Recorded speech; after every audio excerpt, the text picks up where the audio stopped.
They thought they could push him out, make him crack. They never expected him to push back and win. Dr. James Whitaker straightened his tie, catching his reflection in the glass of the faculty lounge window. The morning sun slanted through, drawing sharp lines across the empty room. Today was his first day at Hawthorne University, an elite East Coast institution built on old money, older traditions, and, as he'd quickly learned, a silent code of power. He let out a slow breath, grabbed his well-worn leather briefcase, and made his way to Lecture Hall C-112. The moment he stepped inside, the energy in the room shifted. Not silence, but something close.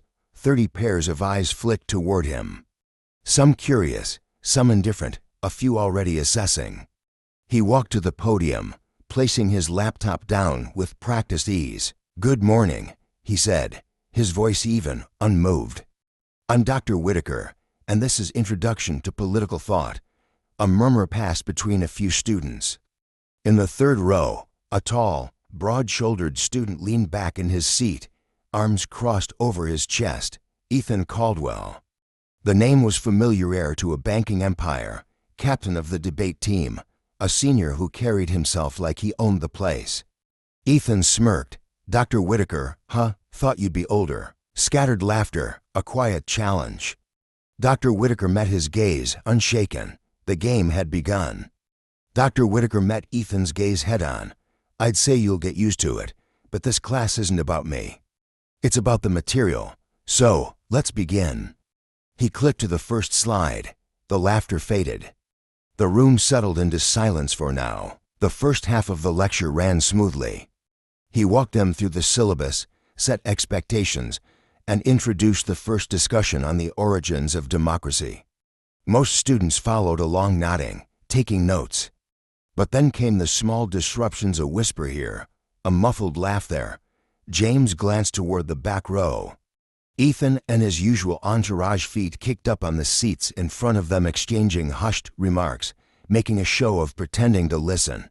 He let it slide. "For now, all right," James said, closing his laptop.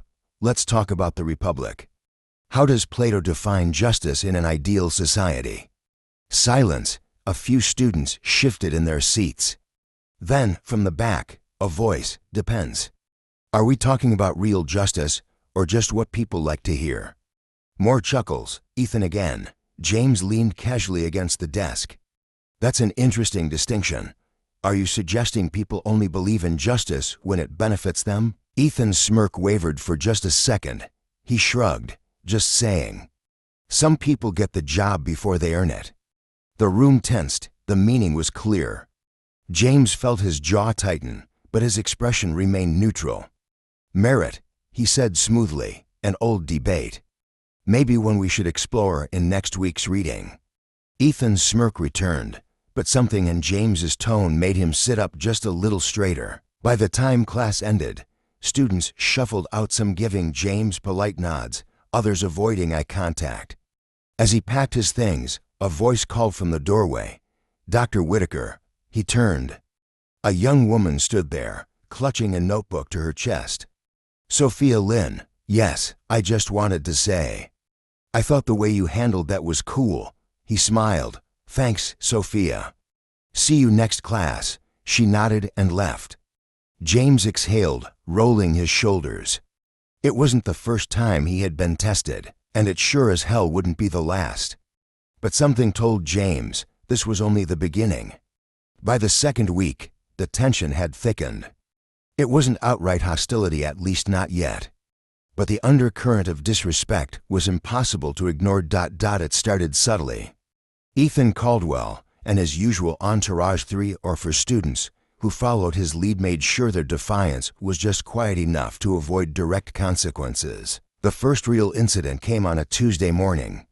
James walked into Lecture Hall C-112, briefcase in one hand, coffee in the other. Half the students were already seated, some flipping through their notes, others absent-mindedly scrolling their phones. He approached the podium, set his things down, and tapped his laptop awake. His fingers froze on the keyboard. The slides had been tampered with. Instead of his carefully prepared lecture on John Locke, And the social contract. The screen displayed a photoshopped image of him, his face superimposed onto the body of a janitor, mop in hand. Laughter erupted from the back row. James's jaw tensed. His eyes flicked toward Ethan, who leaned back in his chair, arms folded, smirk deepening. "Professor, is this today's lesson?" Ethan asked, his voice dripping with mock curiosity. "Didn't realize we were covering workplace hierarchy." More laughter. For a split second, James considered calling campus IT to trace whoever had accessed his slides. But he knew how this game worked. If he made a scene, they'd spin it into a joke. Make him seem overdramatic. Weak. So, instead, he took a deep breath, unplugged the projector, and turned to the class. "Interesting choice of imagery," he said evenly. "I hope whoever put this together spent half as much effort on their essay about Hobbes' silence." He tapped his laptop, and within seconds, his real slides appeared on the screen. Then, without missing a beat, he turned back to the class. "Now, let's begin." Ethan's smirk wavered. He hadn't expected James to brush it off so effortlessly. But that was only the beginning. By the end of the week, the pranks had escalated. His office door was covered in crude drawings, not blatantly offensive, but mocking just enough to get under his skin. An anonymous email circulated through the student body, questioning his credentials. And then there was the classroom incident. It was Friday afternoon.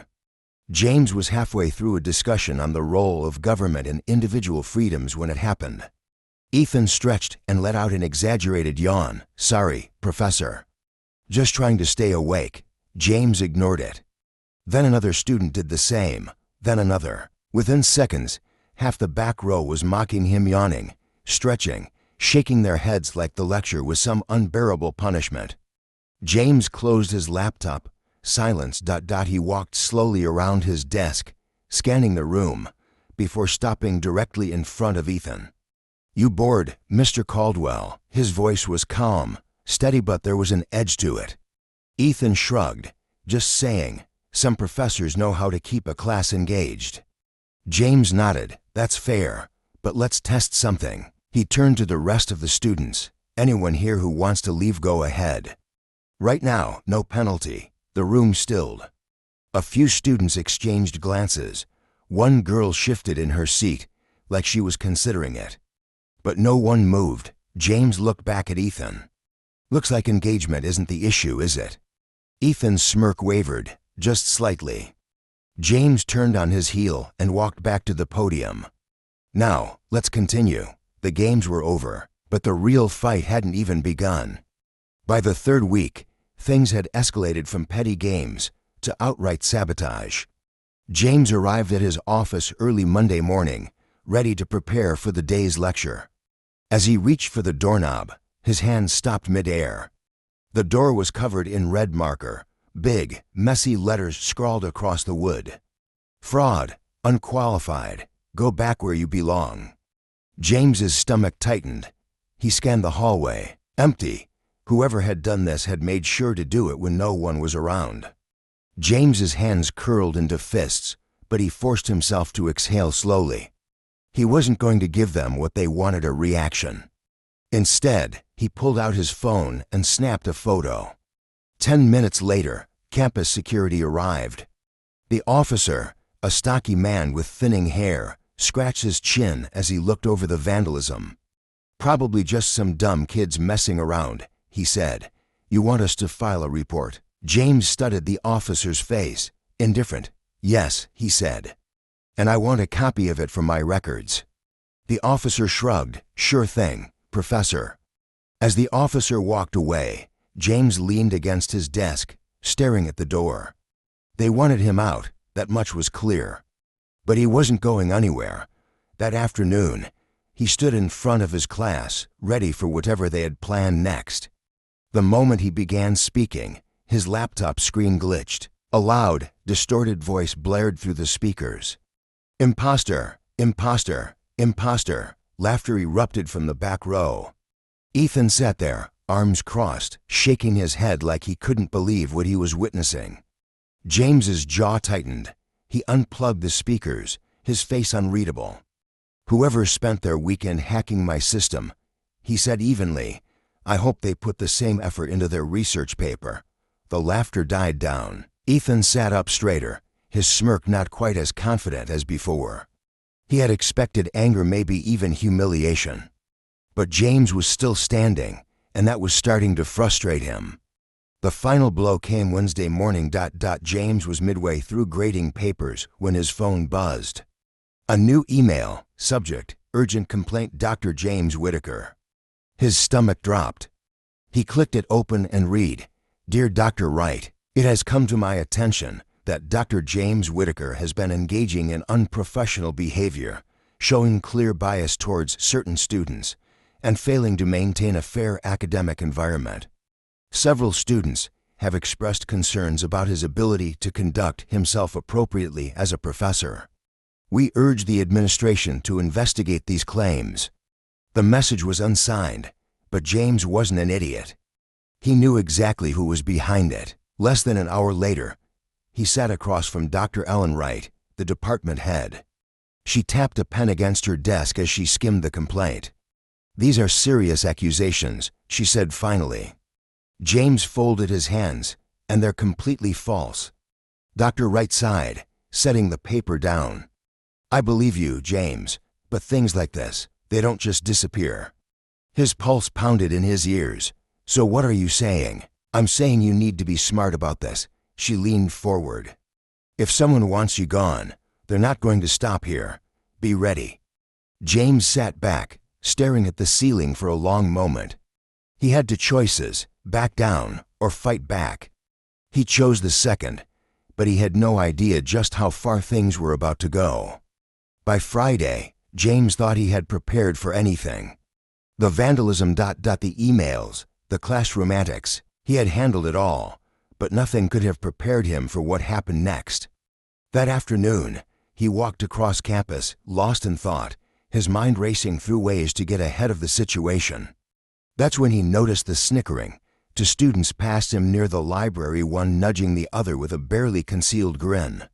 Another group near the quad glanced at him, whispering behind their hands. Something was wrong. His phone vibrated in his pocket. A text from Sophia Lynn. "Dr. Whitaker, have you seen this?" His chest tightened. He clicked the link she sent, a YouTube video. The title made his stomach drop. "Professor Whitaker can't handle his own class." His thumb hovered over the play button. He inhaled sharply, then pressed it. The video started with low-quality phone footage taken from the back of his lecture hall. The video showed the speaker hack incident, the distorted voice blaring imposter through the room. The camera zoomed in on his face, capturing the exact moment his expression shifted. Then an edit, a slow-motion effect. It exaggerated his reaction, making it look like he was breaking under pressure. Over it, bold red letters flashed across the screen: "Weak, pathetic." The next clip was from earlier in the semester, his first encounter with Ethan, but the audio had been altered. In the clip, it sounded like James had stumbled over his words, hesitated too long before answering. The caption, "Doesn't even know what he's talking about." The final section showed the yawning, stunned students mocking him. Except the edit made it seem like the entire class had turned against him. At the bottom of the screen, a poll. Should he be fired? The votes weren't in his favor. James's jaw clenched, his hands shook, not with fear, but with something heavier: rage. This wasn't just disrespect anymore. This was an attack, a calculated attempt to ruin him. He walked straight to his office and locked the door. He needed to think. This wasn't a fight he could win in private. Ethan and his crew had made this public, so that's exactly where he needed to take it. For the first time in days, a small smile pulled at the corner of his lips. If they wanted to play dirty, he'd show them what a real counterattack looked like. That night, he made a video of his own. Not an angry rant, not a defensive speech. No begging, no pleading. Instead, he laid out the facts. First, he showed the original, unedited clips. The real footage, no manipulations, no slow motion, no distorted audio, the yawning stunt. Just a few students, not the whole class. The speaker hack, a targeted prank. Then, He showed screenshots. The vandalized office door, the fake emails, the complaint filed against him. He didn't speculate. He didn't call names. He just let the evidence speak for itself. Finally, he added one last message. This is what happens when you challenge the system. Some people will do anything to keep you out, but respect isn't given, it's earned. Let's talk about that. Then with one click, he uploaded it, and by morning everything had changed. James barely slept that night. He knew his video had to make an impact. But whether people would actually care, that was another story. By morning, his phone wouldn't stop buzzing. He reached for it with a tight chest and tapped the screen. His video posted barely 10 hours ago had already hit 150,000 views. His inbox was flooded. Some messages were supportive students from different universities sharing their own stories of bias and harassment. Others were nasty, accusing him of playing the victim, of being too weak to handle a little banter. But one email stood out. Subject: urgent, university response required. It was from Dr. Ellen Wright. James, please come to my office immediately. We have a situation. By the time James walked across campus, he could feel it. The energy had shifted. He wasn't imagining it. People were looking at him differently. Some students avoided eye contact, their faces flushed with embarrassment. Others nodded, gave him a tight-lipped smile like they weren't sure whether to apologize or congratulate him. And then there were the ones who wouldn't look away. Ethan Caldwell stood near the entrance to the admin building, arms crossed, his usual smirk gone. He wasn't laughing anymore. James didn't stop. He pushed open Dr. Wright's office door without knocking. She sat at her desk, phone in hand, stress written across her face. "Shut the door," she said. He did. She exhaled. "Your video is everywhere, I know." Dr. Wright pinched the bridge of her nose. "The university board wants this handled quietly." "But, James, this isn't just an internal issue anymore." He blinked. "Journalists are calling." "Journalists, yes, your story hit Twitter last night. There's already a hashtag." She turned her monitor around. James stared at the screen. Hashtag stand with Whitaker. It wasn't just students talking anymore. It was alumni, parents, even faculty from other universities. "They're calling for an investigation," Dr. Wright continued. "Not just into your situation, but into the culture at this university." James's heart pounded. He hadn't expected this. He just wanted to protect himself, to clear his name. But now, it was bigger than him. Dr. Wright leaned forward. "The administration has no choice but to act. There will be a meeting, official disciplinary hearings." James folded his arms. For who? Her lips pressed together. For the students involved. By lunchtime, the university had released a statement. It was carefully worded, a lot of corporate talk about reviewing concerns and upholding campus integrity. But the important part was tucked in the middle. A formal inquiry will be launched into reports of misconduct within the student body. For the first time since this all started, James felt the ground shift beneath his feet. But this time, it was in his favor. Still, he knew this wasn't over. Because Ethan Caldwell wasn't the type to go down without a fight. The university's announcement sent shockwaves across campus. Students whispered in hallways. Emails flooded faculty inboxes. Social media erupted. But no one was louder than Ethan Caldwell. By mid-afternoon, James's phone buzzed with a text from Sophia Lynn. "They're waiting for you outside the student center." Be careful. James didn't need to ask who they were. When James stepped onto the quad, a crowd had already formed. Students, some holding up their phones, others murmuring among themselves. And in the middle of it, standing tall with his arms crossed, Ethan. His usual arrogance had sharpened into something nastier. James met his gaze, expression unreadable. "Something you need, Mr. Caldwell." Ethan let out a mocking laugh, shaking his head. "Oh, so now you want to act like the big man?" James didn't respond. He let the silence stretch. Ethan's smirk wavered, but he quickly covered it with a sneer. "You're a joke, you know that. A bunch of nobodies online think you're some hero." His eyes darkened, but we all know the truth. You're just another professor who can't handle a little criticism. James studied him for a moment. Criticism? His voice was calm, but there was an edge to it. "Is that what you call hacking my slides, vandalizing my office? Filing a false complaint against me?" Ethan scoffed. "Oh, come on, you really think anyone believes that? You're just playing the victim because you know you don't belong here." The crowd murmured, some in agreement, some shifting uncomfortably. James exhaled slowly, then, in a voice measured and steady, he asked, "Ethan, tell me something. Do you know why this has escalated the way it has?" Ethan frowned. "What? Why? Why this isn't just some private disagreement anymore? Why people are talking about this across the country?"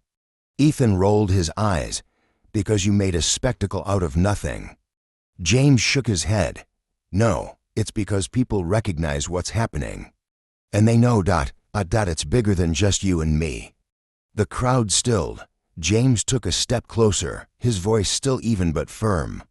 "You thought you could humiliate me, that if you pushed hard enough I'd break, that I'd pack up and leave quietly." He paused, letting his words sink in. "But I didn't, and now you don't know what to do." Ethan's face twitched. His fists clenched at his sides. James held up a hand. "Let me give you some advice, Ethan." His voice dropped, slightly measured, but piercing. "You can throw a tantrum, you can whine about how unfair this is, but at the end of the day, the truth is out. And when the truth is out, people pay attention." Ethan's smirk was completely gone now, and for the first time he looked afraid. The crowd murmured again, but this time the nail was in the coffin. The university sent out a formal statement confirming that a disciplinary committee had been convened. They didn't name names, but everyone knew exactly who was under investigation. Ethan Caldwell and his group. James sat in his office, scrolling through emails. The messages had shifted. No longer just support from strangers, but students. Some he had never even spoken to, apologizing. "Dr. Whitaker, I should have said something sooner. I'm sorry. I was in your class last year. I saw how they treated you. I stayed quiet. I won't anymore." The apology emails kept coming. Meanwhile, Ethan's father, a wealthy donor, tried to pull strings, tried to protect his son, but the damage was already done. Ethan Caldwell's name was tarnished, and more importantly so was his power. That afternoon, James walked into Lecture Hall C-112. For the first time in weeks, there was no tension. No whispering, just students, waiting for class to begin. He set his laptop down and surveyed the room. A few students gave him nods of acknowledgement. Sophia sat near the front, notebook open, ready. Even some of the students who had once mocked him now sat quietly, respectfully. James took a breath.